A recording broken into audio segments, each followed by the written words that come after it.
ಓಂ ನಮಃ ಶಿವಾಯ. ಶ್ರೀ ಬಸವ ಟಿವಿಯ ಸಮಸ್ತ ವೀಕ್ಷಕ ಬಂಧುಗಳಿಗೆ ಶರಣು ಶರಣಾರ್ಥಿ. ಪ್ರಿಯ ವೀಕ್ಷಕರೇ, ನಮ್ಮ ಶ್ರೀ ಬಸವ ವಾಹಿನಿಯ ಮುಖೇನ ಪ್ರತಿನಿತ್ಯ ಸಾಕಷ್ಟು ವಚನಗಳು ನಿಮ್ಮ ಮನೆಯ ಬಾಗಿಲಿಗೆ ಬರ್ತಾ ಇದೆ. ನಿಮ್ಮ ಮನೆಯ ಬಾಗಿಲಿಗೆ ಬಂದ ವಚನಗಳನ್ನು ಆದರದಿಂದ ನೀವೆಲ್ಲರೂ ಸ್ವಾಗತ ಮಾಡ್ತಾ ಇದ್ದೀರಾ.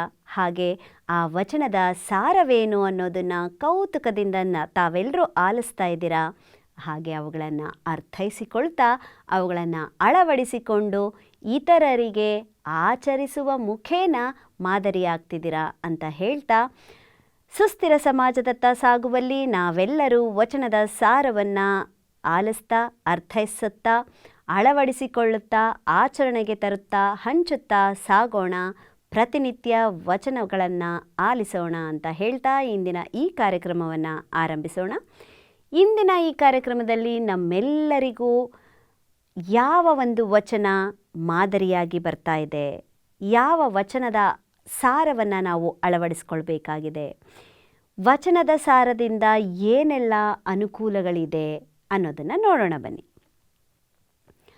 ಕೊಡುವಾತ ಸಂಘ ಕೊಂಬಾತ ಸಂಘ ಕಾಣಿರೆಲವೋ, ನರಮಾನವರು ಕೊಡುವರೆಂಬುವರ ಬಾಯಲ್ಲಿ ಬಾಲ ಹುಳುಗಳು ಸುರಿಯವೇ, ಮೂರು ಲೋಕಕ್ಕೆ ನಮ್ಮ ಕೂಡಲ ಸಂಗಯ್ಯ ಕೊಡುವ ಕಾಣಿರಲೋ. ಮೂರು ಲೋಕಕ್ಕೆ ನಮ್ಮ ಕೂಡಲ ಸಂಗಯ್ಯ ಕೊಡುವ ಕಾಣಿರಲವೋ. ಎಂತಹ ಅದ್ಭುತವಾದಂಥ ವಚನವನ್ನು ಬಸವಣ್ಣನವರು ಕಟ್ಕೊಟ್ಟಿದ್ದಾರೆ ನೋಡಿ. ಪ್ರಸ್ತುತ ಸಮಾಜಕ್ಕೆ ಈ ವಚನದ ಸಾರ ಅತ್ಯಗತ್ಯ. ಯಾಕೆ ಅಂತ ಅಂದರೆ, ಕೊಡುವಾತ ಸಂಘ ಕೊಂಬಾತ ಸಂಘ ಕಾಣಿರೆಲವೋ, ನರಮಾನವರು ಕೊಡುವರೆಂಬವರ ಬಾಯಲಿ ಬಾಲ ಹುಳುಗಳು ಸುರಿಯವೇ, ಮೂರು ಲೋಕಕ್ಕೆ ನಮ್ಮ ಕೂಡಲ ಸಂಗಯ್ಯ ಕೊಡುವ ಕಾಣಿರೆಲವೋ.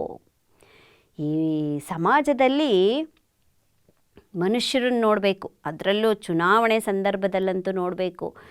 ಜೈಕಾರದ ಸುರಿಮಳೆಯೋ ಸುರಿಮಳೆ, 6 ಕೊಟ್ಟರೆ ಅತ್ತೆ ಕಡೆ, 3 ಕೊಟ್ಟರೆ ಸೊಸೆ ಕಡೆ ಅಂತ ಅಂದ ಹಾಗೆ ಯಾರ್ಯಾರು ದುಡ್ಡು ಕೊಡ್ತಾರೋ ಅವ್ರಿಗೆಲ್ಲರಿಗೂ ಜೈ ಹೇಳ್ತಾನೆ ಇರೋದು, ಎಲ್ಲರಿಗೂ ಹಿಂದೆ ಹಿಂದೆ ಹೋಗ್ತಾನೆ ಇರೋದು.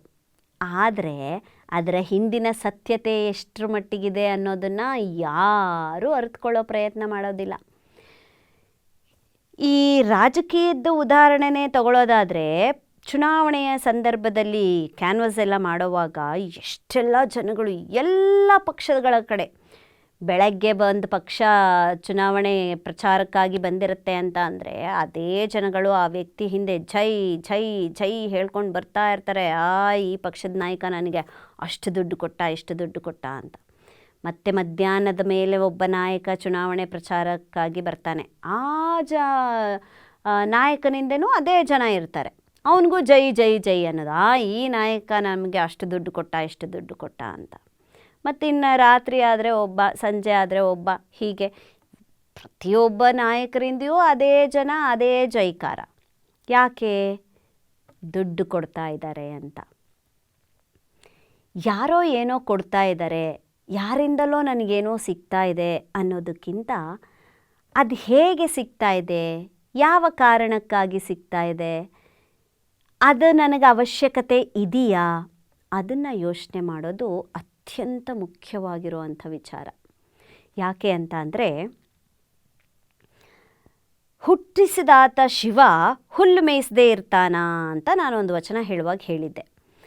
ಎಲ್ಲವೂ ಶಿವಮಯ, ಎಲ್ಲವೂ ಶಿವನೇಮಿತ, ಎಲ್ಲವೂ ಶಿವಪ್ರೇರಿತ ಅಂತ ಅಂದಾಗ ನಮ್ಮ ಹುಟ್ಟಿನ ಕಾರಣವೂ ಒಂದಿದೆ. ಶಿವ ಒಂದು ಕಾರಣಕ್ಕೋಸ್ಕರ ನಮ್ಮನ್ನು ಈ ಭೂಮಿಗೆ ಕಳಿಸಿದ್ದಾನೆ ಅಂತ ಅಂದಮೇಲೆ ಯಾವುದೋ ಒಂದು ಕಾರಣಕ್ಕೆ ನಾವು ಹುಟ್ಟಿದ್ದೀವಿ.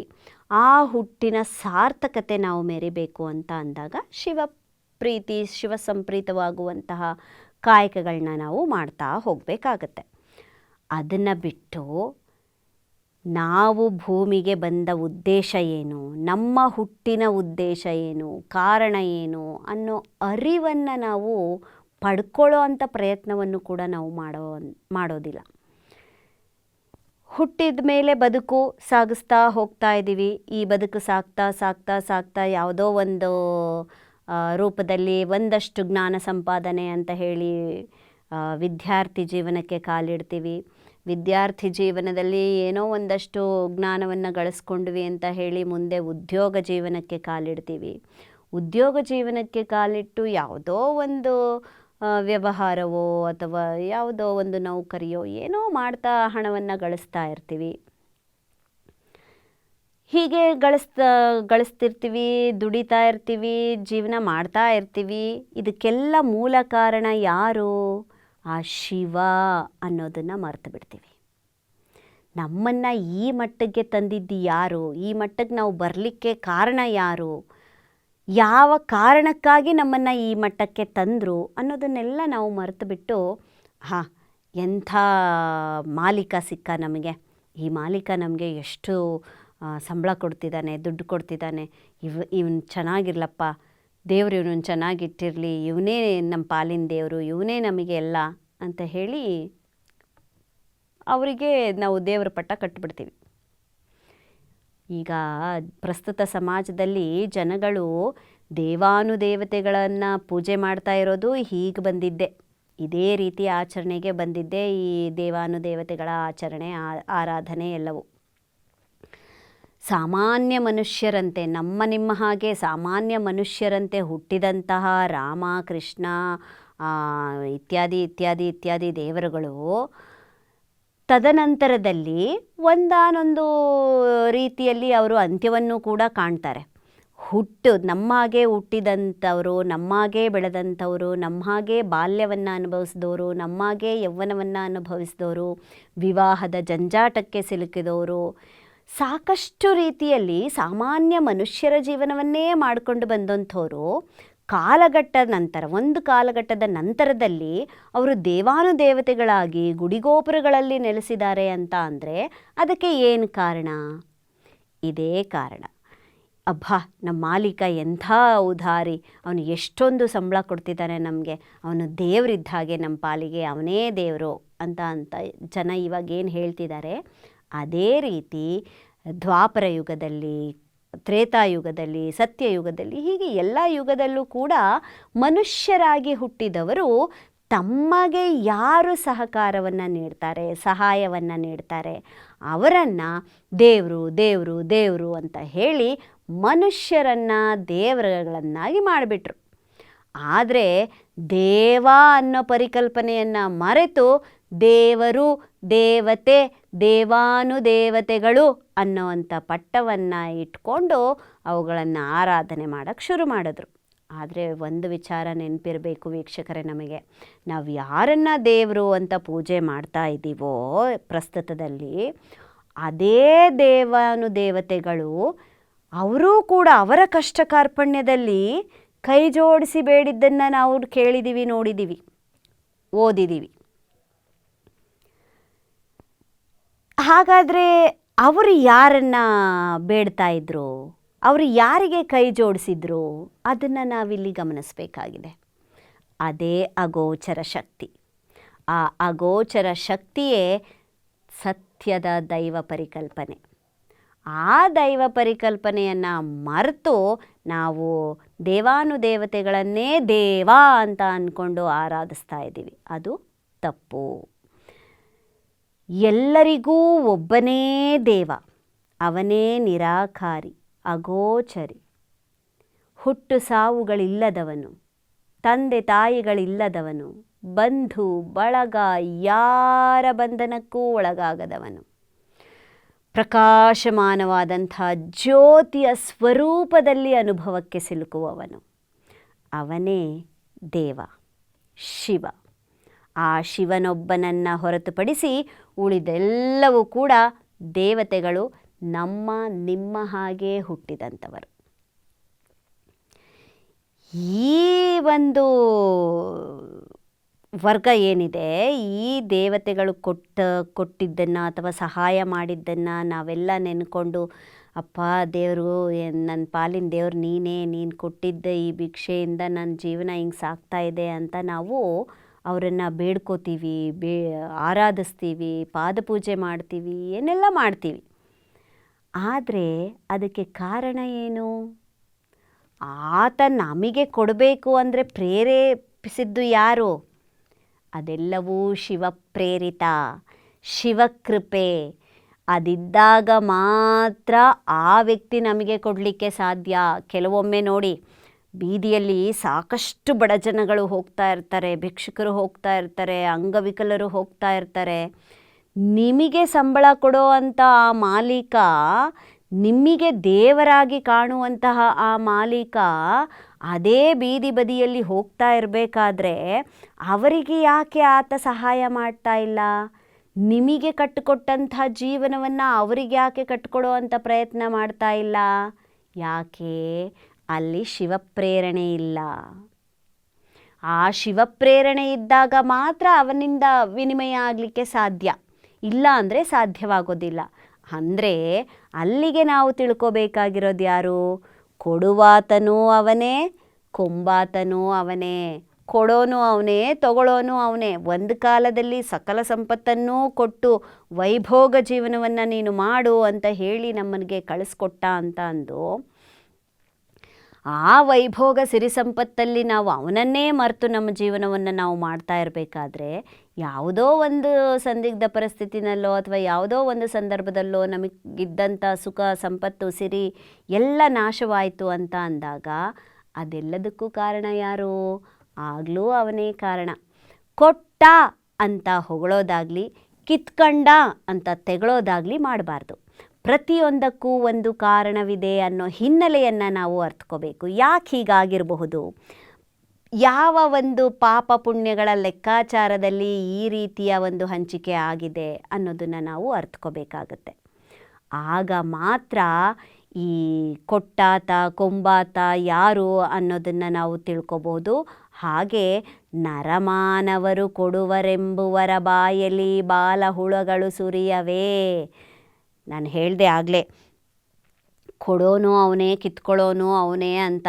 ಅದನ್ನು ಬಿಟ್ಟು ಜನ ನಮ್ಮ ಮಾಲೀಕ ದೇವ್ರಂತವನು, ಅವನಿಂದ ನಮ್ಮ ಜೀವನ ಈ ರೀತಿ ಕಟ್ಕೊಂಡ್ಬಿಡ್ತು, ಅವನೇ ದೇವರು, ಅವನೇ ದೇವ ಅಂತ ಎಲ್ಲ ಹೇಳ್ತಾ ಇದ್ದು, ಅವನೇ ನಮಗೆ ಈ ರೀತಿ ಸಹಾಯ ಮಾಡಿರೋದು.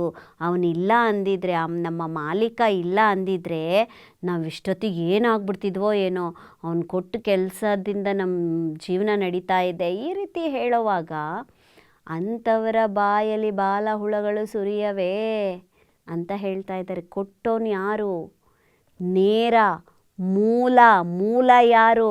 ಆ ಮೂಲವನ್ನು ತಿಳಿಬೇಕು ಮೊದಲು. ಮೂಲವನ್ನು ತಿಳಿಯದೆ ನಿನ್ನ ಕೈಗಿತ್ತಂಥ ಕೈ ನರಮಾನವನ ಕೈಯೇ ದೇವ ಅಂತ ನೀನು ಅಂದ್ಕೋತೀಯ ಅಂದರೆ ಅದು ತಪ್ಪಾಗತ್ತೆ. ಇದಕ್ಕೆಲ್ಲ ಕಾರಣ, ಸೂತ್ರಧಾರ, ಪ್ರೇರಣೆ ಎಲ್ಲ ಶಿವ. ಆ ಶಿವನನ್ನು ನೀನು ಮರೀತರೆ ಹುಳ ಬೀಳುವುದು ಸತ್ಯ ಅಂತ ಹೇಳ್ತಾ ಇದ್ದಾರೆ ಇಲ್ಲಿ ಬಸವಣ್ಣನವರು. ಮೂರೂ ಲೋಕಕ್ಕೆ ನಮ್ಮ ಕೂಡಲ ಸಂಗಯ್ಯ ಕೊಡುವ ಕಾಣಿರಲವೋ. ಮೂರೂ ಲೋಕ ಎಲ್ಲ, ಈ ಇಡೀ ಬ್ರಹ್ಮಾಂಡಕ್ಕೇ ಏನು ಬೇಕು ಏನು ಬೇಡ ಎಲ್ಲವೂ ಘಟಿಸ್ತಾ ಇರೋದು ಶಿವನಿಂದ, ಶಿವ ಕೂಡಲ ಸಂಗಮ ದೇವನಿಂದ. ಆತನನ್ನು ಹೊರತುಪಡಿಸಿ ಇನ್ನಾವುದೂ ಇಲ್ಲಿ ಸಾಧ್ಯವಾಗುವುದಿಲ್ಲ ಅಂತ ಬಸವಣ್ಣನವರು ಹೇಳ್ತಾ ಇದ್ದಾರೆ. ನಿನಗೆ ಬೇರೆ ಒಬ್ಬ ವ್ಯಕ್ತಿ ಸಹಾಯ ಮಾಡಿದಾನೆ, ಅವನೇ ದೈವ ಸ್ವರೂಪವಾಗಿ ಬಂದು ದೇವರಂತೆ ಬಂದು ನಿನಗೆ ಸಹಾಯ ಮಾಡಿದಾನೆ ಅಂತ ಅಂದಾಗ, ಆ ಸಹಾಯ ನಿನಗೆ ಸಿಕ್ಕಿರೋದಕ್ಕೆ ಪ್ರೇರಣೆ ಯಾರು? ಮೂಲ ಎಲ್ಲಿ? ಅದನ್ನು ಯಾವತ್ತೂ ಮರಿಬಾರ್ದು. ನಿನಗೆ ಕೊಡುವವನೂ ಶಿವನೇ, ನಿನ್ನಿಂದ ಪಡೆದುಕೊಳ್ಳೋನೂ ಶಿವನೇ. ಅದನ್ನು ಯಾವತ್ತಿಗೂ ಮರೆಯದೆ ನೀನು ಶಿವಾಚಾರಿಯಾಗಿರು, ಜಂಗಮ ಸೇವಕನಾಗಿರು, ಲಿಂಗ ಆರಾಧಕನಾಗಿರು. ಅದನ್ನು ಹೊರತಾಗಿ ಯಾವುದೋ ವ್ಯಕ್ತಿ ರೂಪದಲ್ಲಿ, ವಸ್ತು ರೂಪದಲ್ಲಿ ನಿನಗೆ ಸಹಾಯ ಆಗ್ತಾ ಇದೆ ಅಂತ ಅಂದಾಗ ಆ ವ್ಯಕ್ತಿಯನ್ನೇ ದೇವ ಅಂತ ಪರಿಗಣಿಸಬೇಡ. ಆ ವ್ಯಕ್ತಿಯನ್ನೇ ನೀನು ಭಗವಂತ ಅಂತ ಪರಿಗಣಿಸಬೇಡ. ಆ ವ್ಯಕ್ತಿಯಿಂದಲೇ ನನ್ನ ಜೀವನ ಸಮೃದ್ಧವಾಯಿತು ಅಥವಾ ಆ ವ್ಯಕ್ತಿಯಿಂದಲೇ ನನ್ನ ಜೀವನ ನರಕವಾಯಿತು ಅಂತ ನೀನು ಭಾವಿಸಬಾರ್ದು. ಯಾವುದೇ ಘಟನೆಗಳು ಆಗಲಿ, ಯಾವುದೇ ನಿನಗೆ ಲಭಿಸಲಿ, ಯಾವುದೇ ನಿನಗೆ ನಷ್ಟವಾಗಲಿ, ಎಲ್ಲವೂ ಕೂಡ ಶಿವನಾಣತಿಯಂತೆ ಆಗ್ತಾ ಇದೆ. ಶಿವ ಕೂಡಲ ಸಂಗಮ ದೇವ ಏನನ್ನು ಪ್ರೇರೇಪಿಸ್ತಾನೋ ಹಾಗೇ ಆಗ್ತಾ ಇದೆ. ಅದರ ಹೊರತಾಗಿ ಬೇರೆ ಏನೂ ಇಲ್ಲ, ಆಗ್ತಾ ಇಲ್ಲ ಅಂತ ಬಸವಣ್ಣನವರು ಈ ವಚನದಲ್ಲಿ ಎಲ್ರಿಗೂ ತಿಳಿ ಹೇಳ್ತಾ ಇದ್ದಾರೆ. ನಿಮಗೆ ಸಹಾಯ ಮಾಡೋ ಅಂಥವ್ರನ್ನೇ ನೀವು ದೇವರು ಅಂತ ಮೆರೆಸಕ್ಕೆ ಹೋಗಬೇಡಿ. ಆ ದೇವ ಪರಿಕಲ್ಪನೆಯೇ ಬೇರೆ. ದೇವ ಅಂದರೆ ಅವನೊಬ್ಬ ಯೋನಿಜ, ಅವನಿಗೆ ಹುಟ್ಟು ಸಾವುಗಳಿಲ್ಲ, ತಂದೆ ತಾಯಿಗಳಿಲ್ಲ, ನಿರಾಕಾರಿ, ಆತನಿಗೆ ಯಾವ ಭವಬಂಧನಗಳು ಇರುವುದಿಲ್ಲ, ಬಂಧು ಬಳಗಗಳಿರುವುದಿಲ್ಲ. ಇವೆಲ್ಲವನ್ನು ಹೊರತುಪಡಿಸಿ ಪ್ರಕಾಶಮಾನವಾದ ಜ್ಯೋತಿಯ ರೂಪದಲ್ಲಿ ಅಗೋಚರನಾಗಿ, ಅಪ್ರತಿಮನಾಗಿ, ಅಪ್ರಮೇಯವಾಗಿ ನಮ್ಮ ಅನುಭವಕ್ಕೆ ಸಿಲುಕುವಂಥ ಒಂದು ಶಕ್ತಿ, ಅನುಭವಕ್ಕೆ ಸಿಲುಕುವಂಥ ಒಂದು ಅಗೋಚರ ಶಕ್ತಿಯನ್ನು ನಾವು ದೇವ ಅಂತ ಹೇಳಿ ಕರಿತೀವಿ. ಆ ದೇವದ ಪರಿಕಲ್ಪನೆಯನ್ನು ನೀನು ಸಾಮಾನ್ಯ ನರಮನುಷ್ಯರಿಗೆ ಹೋಲಿಕೆ ಮಾಡಬೇಡ. ಎಲ್ಲವೂ ಸಾಧ್ಯ ಆಗ್ತಾ ಇರೋದು ಆ ಶಿವ ಕೂಡಲ ಸಂಗಮ ದೇವನಿಂದ ಹೊರತು ಬೇರೆ ಯಾರಿಂದಲೂ ಅಲ್ಲ. ಆ ಒಂದು ವಿಷಯ ಆಗಿರಲಿ ಅಥವಾ ಒಂದು ಅಂಶ ಆಗಿರಲಿ ನಿನ್ನ ಮನಸ್ಸಲ್ಲಿ ಸದಾ ನೆಲೆಯೂರಿರೋ ಹಾಗೆ ನೀನು ತಿಳ್ಕೋಬೇಕು ಅನ್ನೋದು ಬಸವಣ್ಣನವರ ಈ ವಚನದ ಒಂದು ತಾತ್ಪರ್ಯ ಆಗಿದೆ. ನಮಗೆ ಏನೇ ಕೊಡೋನಾಗಿರಲಿ, ಏನೇ ಕಿತ್ಕೊಳ್ಳೋನಾಗಿರಲಿ, ಅವನು ಬರೀ ಸಂಗಯ್ಯ ಮಾತ್ರ. ಇಲ್ಲಿ ಸಂಗಯ್ಯ ಅಂತ ಅಂದರೆ ಬಸವಣ್ಣನವರು ಆರಾಧನೆ ಮಾಡ್ತಾ ಇದ್ದಂಥ ಕೂಡಲ ಸಂಗಮ ದೇವ. ಕೊಡುವವನೂ ಸಂಘ, ಕಿತ್ಕೊಳ್ಳೋನೂ ಸಂಘ. ಆ ಸಂಘನೇ ಕೂಡಲ ಸಂಗಮ ದೇವ ಅಂತ. ಆ ಕೂಡಲ ಸಂಗಮ ದೇವನೇ ನಾವೆಲ್ಲ ನಿಜದೈವ ಪರಿಕಲ್ಪನೆಯಲ್ಲಿ ಆರಾಧಿಸ್ತಾ ಇರೋ ಶಿವ ಕೂಡಲ ಸಂಗಮ ದೇವ. ಆ ಅಗೋಚರ ಶಕ್ತಿ ಅಂತ ಏನು ಕರಿತಾ ಇದ್ದೀವಿ, ಪ್ರಕಾಶಮಾನವಾದಂಥ ಜ್ಯೋತಿಯ ಸ್ವರೂಪದಲ್ಲಿ ನಮ್ಮ ಅನುಭವಕ್ಕೆ ಬರುವಂತಹ ಆ ಬೆಳಕು ಏನಿದೆ, ಆ ಬೆಳಕೇ ನಿಜವಾದ ದೈವ ಪರಿಕಲ್ಪನೆ. ಆ ದೈವ ಪರಿಕಲ್ಪನೆಯೇ ನಮಗೆ ಪ್ರೇರಣೆಯನ್ನು ಉಂಟು ಮಾಡ್ತಾ ಇರೋದು. ಆ ಪ್ರೇರಣೆಯಿಂದ ನಮಗೆ ಸಹಾಯ ಆಗಿರಲಿ, ಸಹಕಾರ ಆಗಿರಲಿ, ಸೌಲಭ್ಯ ಆಗಿರಲಿ ದೊರೀತಾ ಇರೋದು.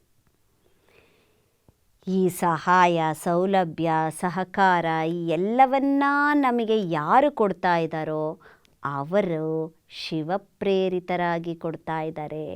ಶಿವನ ಪ್ರೇರಣೆ ಆಗಿರುತ್ತೆ.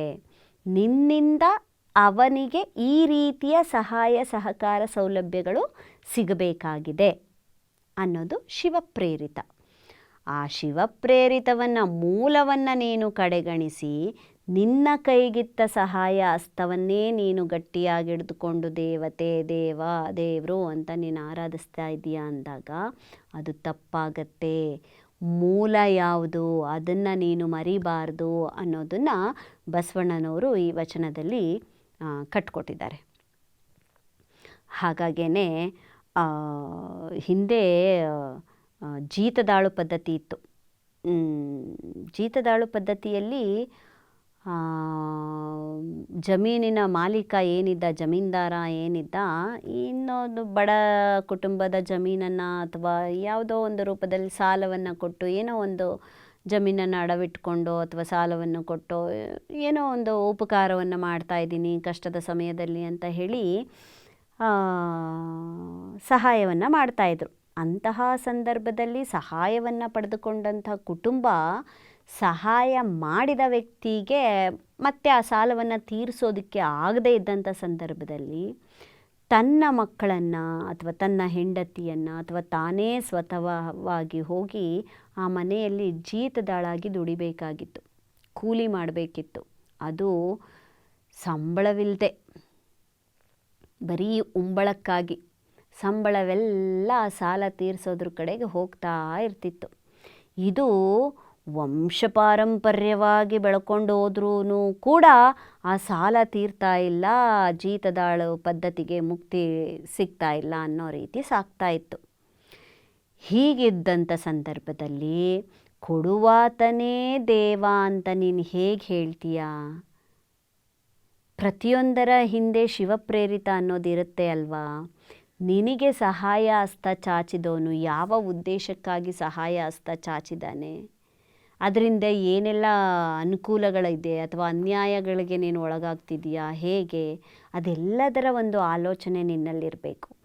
ಆ ಆಲೋಚನೆ ಬಂದಾಗ ಮಾತ್ರ ನಿಜವಾಗಿಯೂ ಕೊಡುವಾತ ಯಾರು, ನಿಜವಾಗಿಯೂ ಕಸಿದುಕೊಳ್ಳುವಾತ ಯಾರು ಅನ್ನೋ ಪರಿಕಲ್ಪನೆ ನಿನ್ನ ಮನಸ್ಸಲ್ಲಿ ಮೂಡುತ್ತೆ.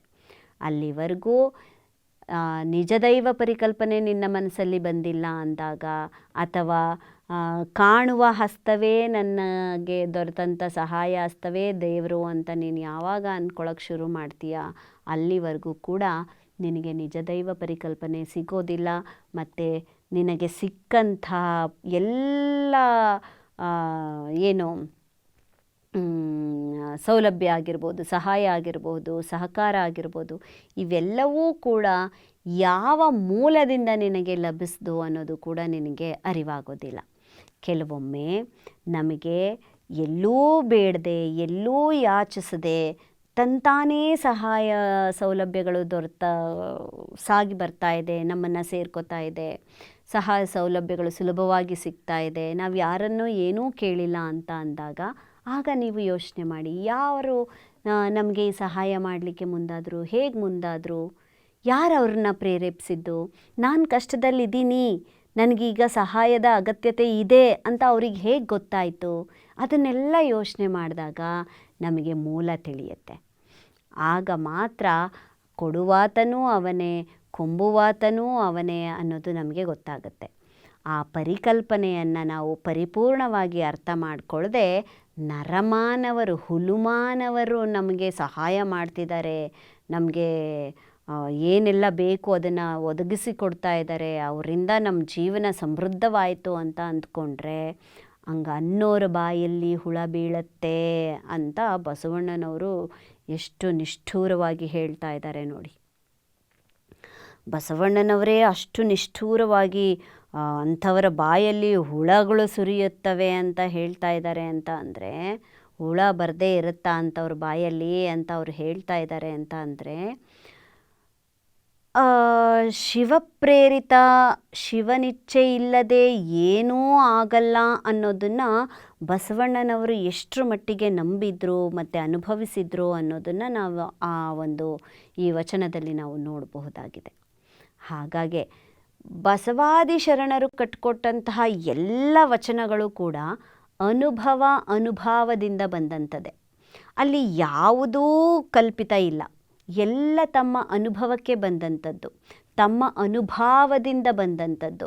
ಅವುಗಳನ್ನೇ ಸರಳ ಪದಗಳನ್ನಾಗಿ ಬಳಸ್ಕೊಂಡು ಸರಳ ಪದಗಳಲ್ಲೇ ವಚನಗಳನ್ನು ಅವರು ಕಟ್ಟಿಕೊಟ್ಟಿದ್ದಾರೆ.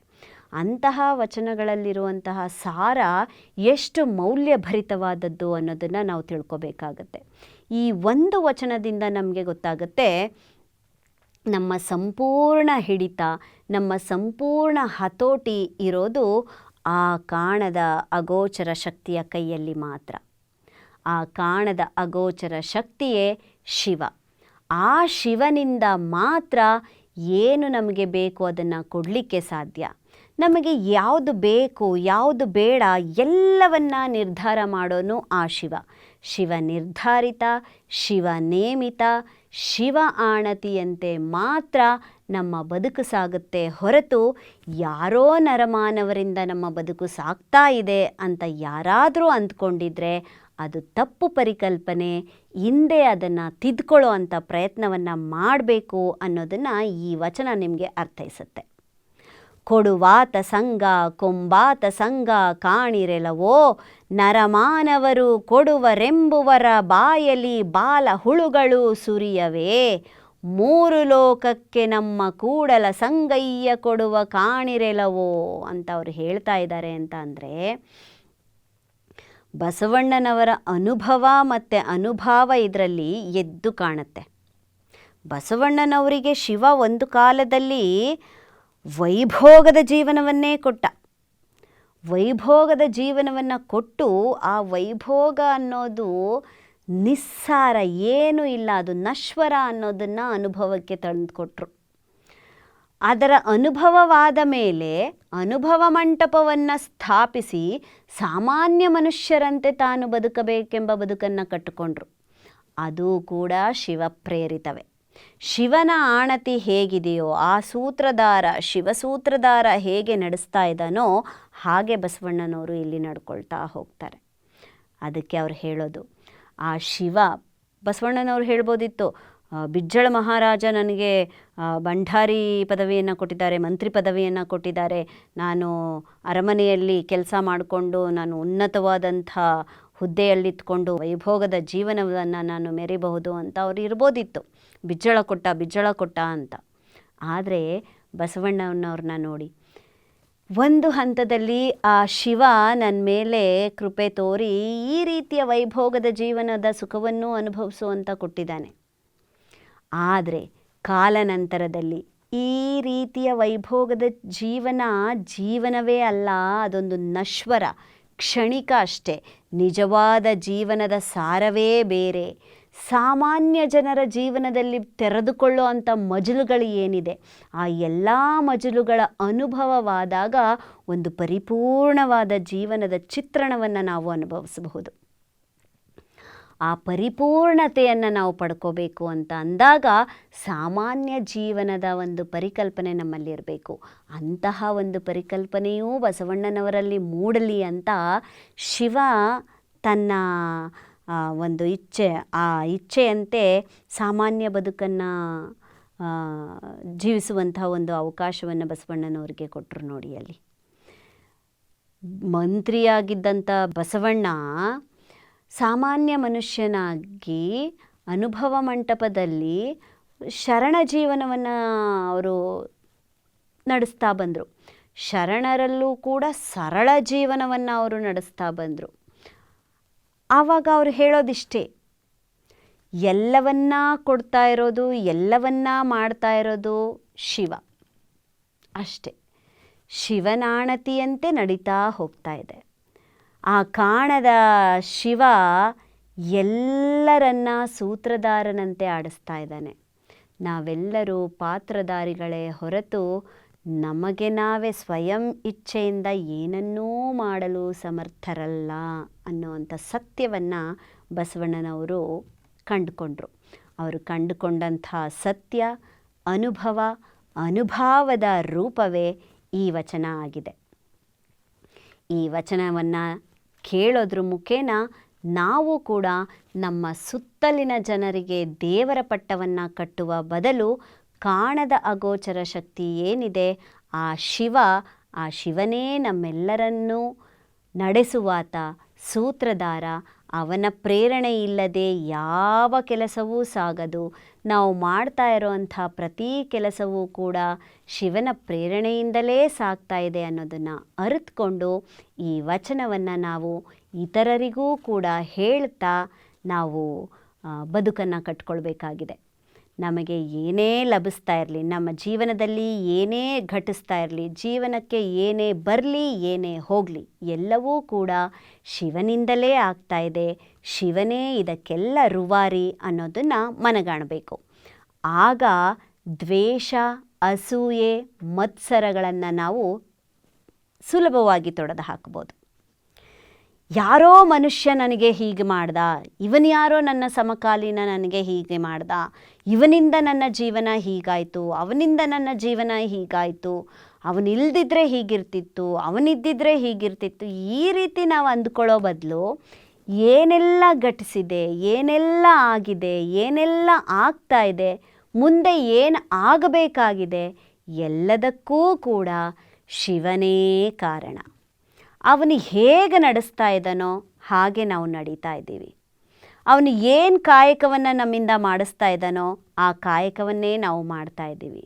ನಮ್ಮ ಪಾಲಿಗೆ ಏನು ಲಭಿಸಬೇಕು ಅಂತ ಅವನ ಇಚ್ಛೆ ಇದೆಯೋ ಅದು ನಮ್ಮ ಪಾಲಿಗೆ ಲಭಿಸ್ತಾ ಇದೆ. ನನ್ನದಲ್ಲ ಅಂತ ಏನು ಅವನಿಗೆ ಅನ್ನಿಸ್ತಾ ಇದೆಯೋ ನನ್ನಿಂದ ಅದು ದೂರ ಆಗ್ತಾ ಇದೆ.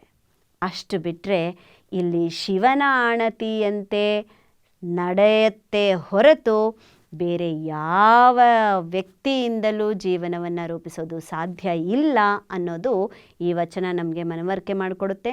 ಇಂತಹ ಸಾಕಷ್ಟು ವಚನಗಳನ್ನು ಶ್ರೀ ಬಸವವಾಹಿನಿ ಸಮರ್ಪಣೆ ಮಾಡ್ತಾ ಇದೆ.